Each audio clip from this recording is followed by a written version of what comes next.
यशोमती मैया के नंद लाला। अब उसकी क्रूरता की कथा ऐसे मोड़ पर आ पहुंची जहां से वापसी असंभव है,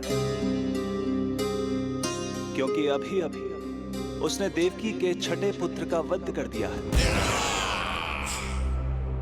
हे प्रभु, कितना दुर्दांत है ये कंस। किंतु एक ही जन्म में एक साथ दो माताओं का पुत्र बनने में उसने आपकी सहायता कैसे की प्रभु? उसके भय ने उससे ये कार्य सहज ही करवा दिया देवराज। जन्म लेते ही माता देवकी के सभी पुत्रों की हत्या कर उसने मुझे विवश कर दिया है। अब जीवित रहने के लिए मेरे अवतार को माता देवकी की कोख से जन्म लेने के तुरंत बाद मैया यशोदा के पास गोकुल जाना ही होगा। और इस प्रकार कंस के कारण एक ही जन्म में दो माताओं का पुत्र बनने का आपका वचन सत्य सिद्ध होगा। आपकी लीला अपरंपार है प्रभु। आप सब अब निश्चिंत होकर जाइए। मेरे अवतार के जन्म होने की घड़ी अब निकट ही है। हम धन्य हुए प्रभु। हम धन्य हुए प्रभु।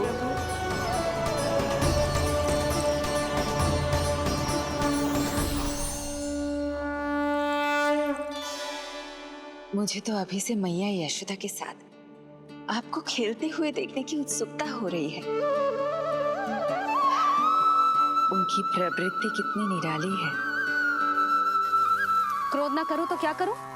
देखिए इसकी सतानी, फिर चला गया सुलक्षणा के बगीचे में फूल खाने। और आपको तो पता है ना सुलक्षणा का, इतनी सी त्रुटि हो जाए पूरे गांव में बखान करने में कोई कमी ना रखती। और जे की अरे जब ग्वालिनों को पता चलेगा तो क्या कहेंगी? यही ना कि जसोदा अपने बच्चे को खाना ना देती, भूखा रखे है। सुनो जी, मैं तो कहती हूँ अब ब्याह करा देते इसका। अब वो ही ध्यान रखेगी इसका। केवल पत्नी सुधार सकती है तुझे। तुम इसके बारे में बात कर रही हो कि मेरे बारे में? नहीं, वैसे सारे गोकुल वाले यही कहते हैं कि हमारे घर पर तुम्हारा ही राज चलता है। हे नारायण, ये परिहास की बात है क्या? मैं इतना दबा के रखती हूँ क्या आपको?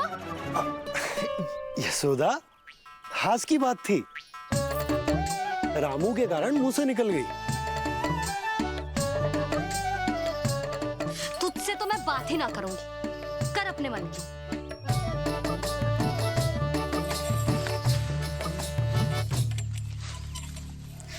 पता है तुझे कितना क्रोध आता है जब तू ऐसे बिना बताए घर से चला जाता है। प्रेम है जे मेरा, चिंता है मेरी। तुझे कुछ हो जाए तो अपना लल्ला माना है तुझे।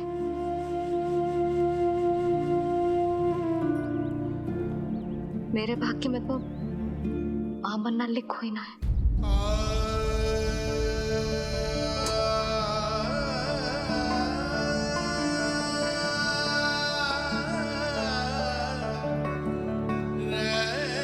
यशोदा,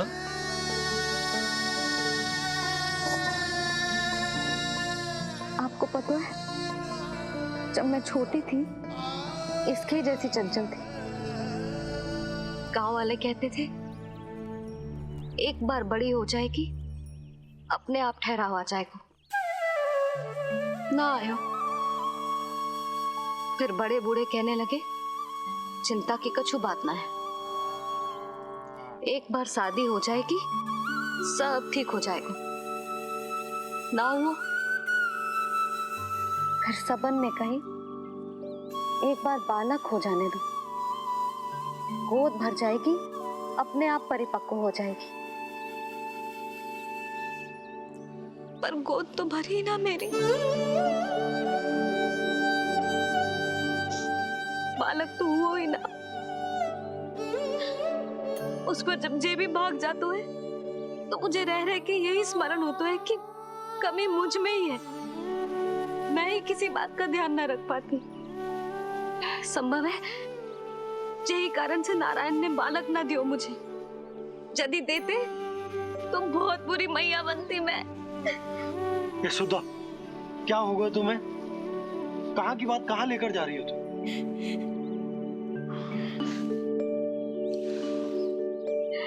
बालक अवश्य होगा हमें, और बहुत अच्छी मैया बनोगी तुम। बस नारायण सही समय की प्रतीक्षा कर रहे हैं। मेरी तो ना सुन रहे थे, आप ही कह दियो उनसे, अब और प्रतीक्षा ना होगी मुझसे।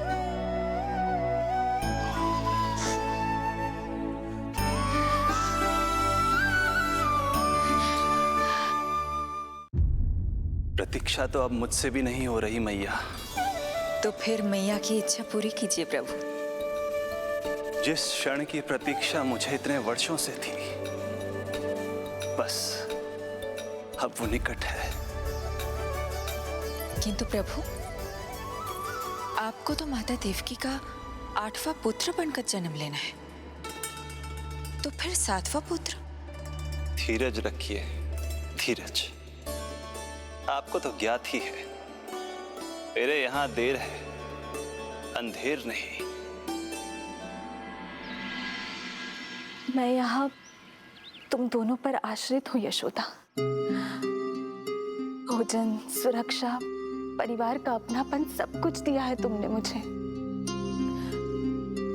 किंतु मेरा दुख मुझे एक क्षण भी चैन लेने नहीं देता। मेरे स्वामी और बहन देवकी कितने ही वर्षों से कंस की काल कोठरी में बंदी है। दिन रात नियति के शाप को सहन करने के अतिरिक्त और कोई उपाय नहीं है उनके पास। ऐसे में मैं सुख की सांस कैसे लूं? कीर्तिमान की हत्या के बाद मेरी सुरक्षा के लिए मेरे स्वामी ने मुझे यहाँ भिजवा दिया चुपचाप, किंतु मेरा हृदय तो वही छूट गया यशोदा। इससे तो अच्छा होता कि मैं भी उसी कारागार में होती, मेरे स्वामी और बहन देवकी का दुख तो साझा कर पाती। अपनी 6 संतानों को कंस के हाथों मृत्यु के गोद में जाते देखा है उन्होंने। अब तो मुझे उस क्षण की कल्पना से भी डर लगने लगा है, जब देवकी अपने 7वें पुत्र को अपने गर्भ में धारण करेगी। भय से भविष्य नहीं टलता, होनी होकर ही रहती है। समय बीता और देवकी के गर्भ में 7वें पुत्र का आगमन हुआ। क्या इसका भी भविष्य वही होगा जिसके भाइयों का हुआ था?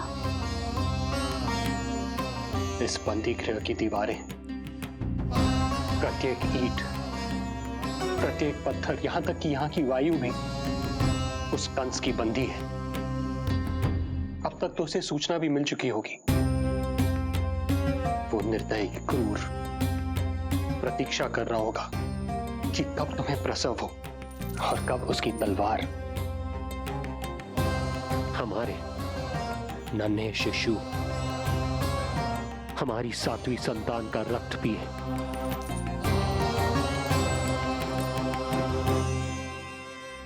दुर्जन, तुम देवकी की कालकोठरी के बाहर स्वयं उपस्थित रहोगे, प्रत्येक पल 8 प्रहर।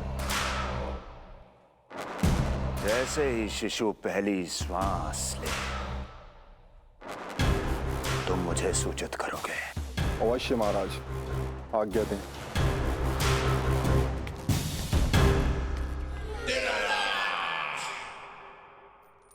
कुछ कीजिए स्वामी, कुछ कीजिए।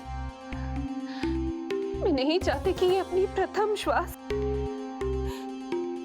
इस बंदी गृह में ले। देवकी, विवशता से मेरा कलेजा भी फटा जा रहा है, किंतु इस काल कोठरी में बंद मैं कर ही क्या सकता हूं? किंतु इस सृष्टि के पालनहार जगत की नियंता श्री हरि तो कर सकते हैं, तो फिर क्यों नहीं करते वो कुछ ऐसा कि कम से कम मेरी इस संतान का अंत उतना दुखद ना हो जैसा अन्य संतानों का हुआ था। क्यों नहीं करते वो कुछ हरि, क्यों नहीं करते? बताइए ना स्वामी, क्यों नहीं करते वो, क्यों नहीं करते? जो देवी भविष्य में मेरी मां बनने वाली है, उनकी करुणा भरी पुकार को मैं व्यर्थ कैसे जाने दे सकता हूं? कंस के राक्षस तत्व के अंत के लिए ऐसी माया की आवश्यकता है जो मेरी लीलाओं को क्रियान्वित भी कर दे और उसे भनक भी ना पड़े। ऐसी क्षमता और माया किसके पास है प्रभु?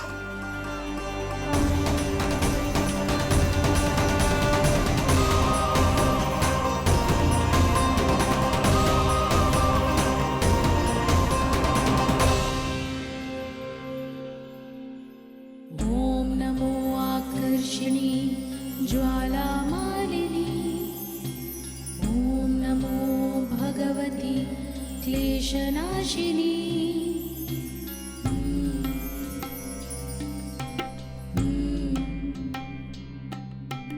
ओम नमो योगमाये सर्वमोहिनी, ओम नमो योगमाये सर्वर। आज्ञा दीजिए प्रभु।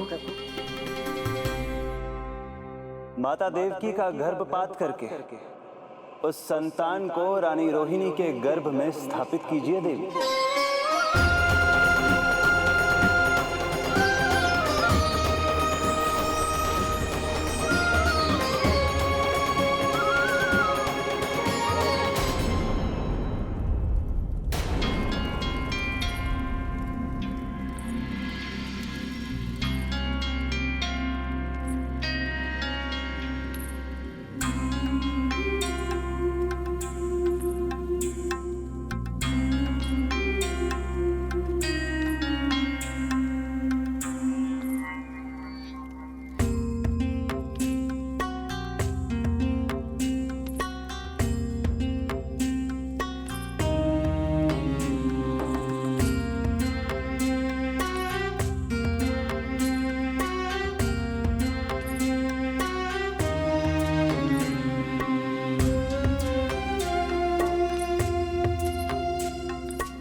योग माया ने अपना कार्य पूर्ण किया।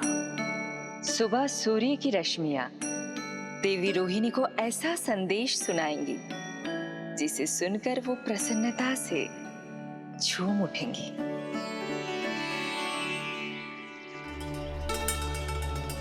यादव कुल के नए राजकुमार के आगमन पर बहुत बहुत शुभकामनाएं रानी।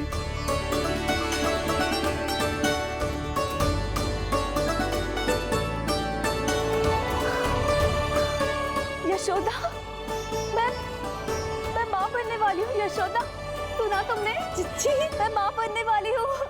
मैं माँ बनने वाली हूँ यशोदा। अरे संभाल के जीजी चिकार कर रही हो। बधाई हो जीजी, बधाई हो, बहुत बहुत बधाई हो।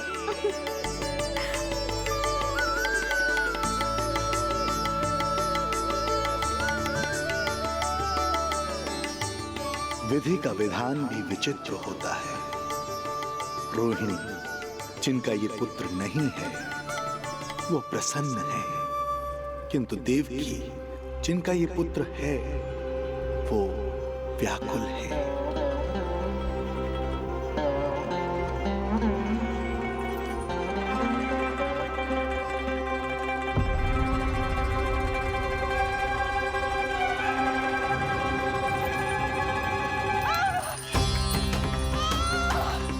क्या हुआ देवी?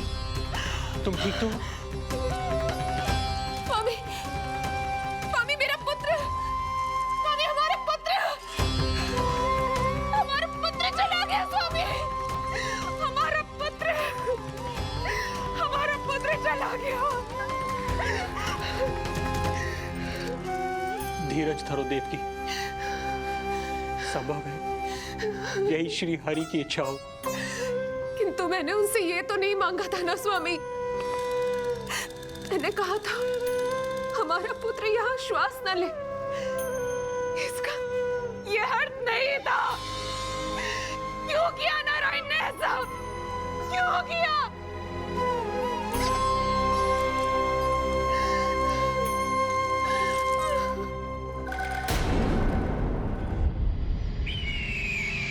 तो ये सत्य है महाराज, राजकुमारी देवकी का गर्भपात हो गया है। बच गया वो शिशु। किंतु यदि मेरे हाथों उसकी मृत्यु होती तो अधिक कष्ट होता उसे। सुख में समय पंख लगाकर उड़ता है। शीघ्र ही रोहिणी के प्रसव का दिन आ पहुंचा और उसने एक स्वस्थ और सुंदर बालक को जन्म दिया।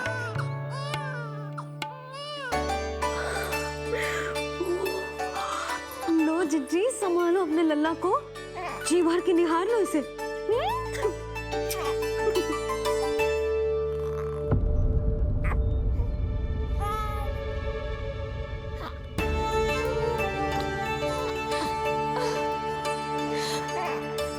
मेरा पुत्र राजकुमार।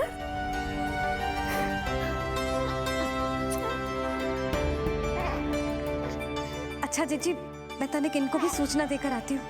वसुदेव भैया तक भी तुझे शुभ समाचार पहुंचाना है। राजकुमार कौन है? हाँ, गोकुल का राजकुमार है। हाँ, गोकुल का राजकुमार है मेरा बच्चा। बल तो इतना है कि पूछो ही मत आप। एक बार उंगली पकड़ लेना तो उसके बाद छुड़ाना अत्यंत कठिन हो जाता है। और दृष्टि ऐसी कि एक बार में मन मोह ले। भगवान श्री राम की भांति सबको प्रसन्न रखतो है। बस तो फिर उसका नाम बल राम रखना। तो फिर उसका नाम बल राम रखना। देवकी, बधाई हो, तुम छोटी मां बन गई। भैया, आप दोनों कछु चिंता न करियो। बलराम का लालन पालन मेरा उत्तरदायित्व है। उसे कछु कमी ना होने दूंगा मैं।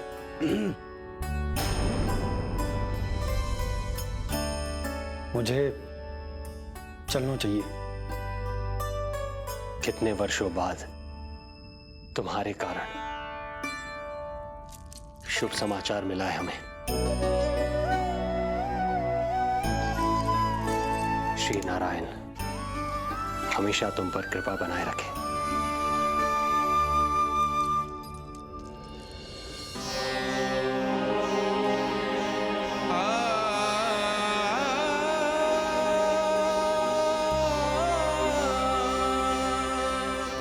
आपको बहुत बहुत बधाई हो स्वामी।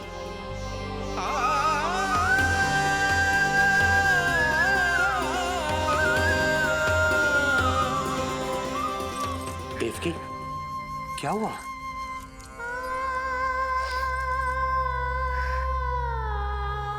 कुछ नहीं।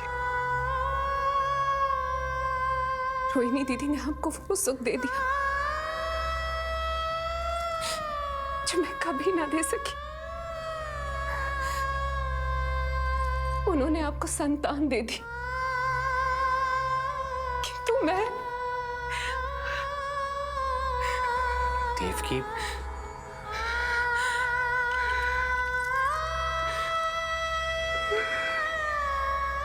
इस समय जो व्यथा माता देवकी की है, वही पीड़ा माता यशोदा की भी है। माता देवकी की ममता अपनी सभी संतानों को खोने की वेदना से त्रस्त है, तो माता यशोदा की ममता संतान ना होने के संताप में झुलस रही है। सत्य कहा देवी, मुझे आभास हो रहा है मैया यशोदा का हृदय मुझे अपनी गोद में खिलाने के लिए कितना व्याकुल है। सच्ची श्रीहरि, सच्ची मैं प्रसन्न हूं मैं कि आपके आशीर्वाद से रोहिणी जी को इतना प्यारा लल्ला हुआ है। पर मुझसे क्या त्रुटि हुई नारायण? मुझे क्यों न दियो आपने लल्ला?